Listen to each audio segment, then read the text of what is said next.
one of the things that we talk about, particularly in craniosacral therapy, and it was actually that particular phrasing that sort of got me to think about this kind of stuff in this way, is that one of the most important things we can do for people is holding the space. And, you know, because the guys who started this work were not thinking in the same pattern as I was, what they meant by holding the space is just being absolutely committed to allowing the person that you're working on to be whoever they are. And, you know, however it's their emotions that come out, however that particular construct of a person occurs, that's what you go with. And so it's very, very oriented, and this is an incredibly strong value, this whole idea of therapeutic neutrality, where it absolutely is not about you and your stuff and what you want to see happen. It's about having what this person needs at this time be the very focus of what you're doing. So the way this works in a practical way is through this process of what's called blending and melding, where you take the touch at a particular level to where you're feeling that the person you're working with is like, yeah, that's right for me right now, in that spot right now. And there is this kind of this feeling of like, yep, right there. And so that concept of holding the space is, you know, as I say, it's very, very crucial to craniosacral therapy, and I think to a lesser degree in Reiki, but it is, it's sort of implicit in Reiki. It's very explicit in craniosacral therapy. And I start to think about, you know, what that means to really hold the space for someone. And it's almost like, you know, you get that feeling that it's holding this multidimensional space. It's holding their ability to be themselves emotionally, and holding their ability to be themselves, you know, with regards to their experience, and holding their ability to be themselves, which, you know, some of the organs and might be in conflict with each other, but that's just who they are, you know, at that point. You know, you might have some part of the body that's just like, no, I don't want to do this, you know, holding the space for people to have resistance or to not necessarily want to deal with something at a particular time. That's fine. It's not about what I want you to do, it's about what you want to do.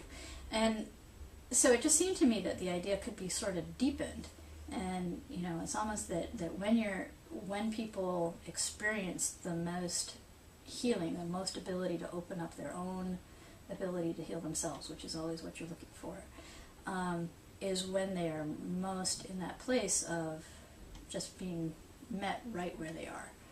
You know, so they actually will talk about that. Meet them where they are and hold the space. And it's sort of like when you do that, you allow somebody to have the support so that they can explore where they want to go on their own. So it's like you hold them up, sort of with regards to where their emotions are, where they are, and then they kind of might go somewhere else. And they've got some support there so that they can explore those different options. And that's also where you might start to see some of my orientation towards dynamic systems theory coming in. Because those spaces, those parts of a system where you can get what's called the butterfly effect, where you can get the butterfly effect, are sometimes referred to as nodes, and they're places where, almost like if you think of it as a saddle point, where, you know, you go up, and if you don't get quite as far up, you stay in one valley.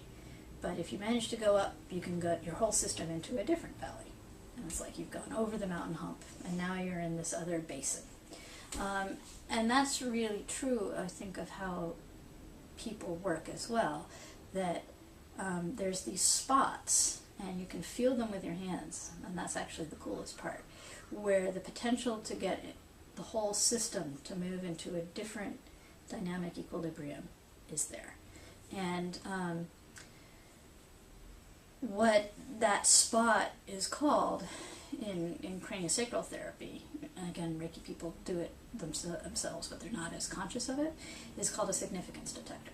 And a significance detector, when you're feeling it, is actually, it's almost like a little like almost like you can get an image of somebody waving a flag, or like a little buzz, or a change, or it's like a feeling of anticipation or stop. There's sort of a sudden sensation of stop in the body, and that's what you can actually feel with your hands.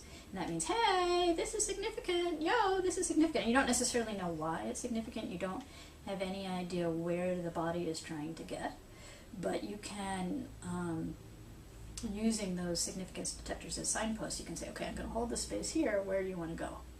And the body will say, okay, what happens if I go over here? So those, there's so much about this whole process which is based on following those significance detectors. And the more advanced you become, you get with your training, the more subtle you can feel them.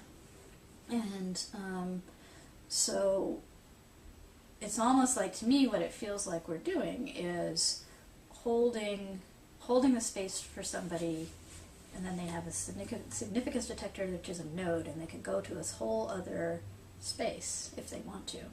They don't have to. And to me, that seems like the very basis of creating a healing space for somebody.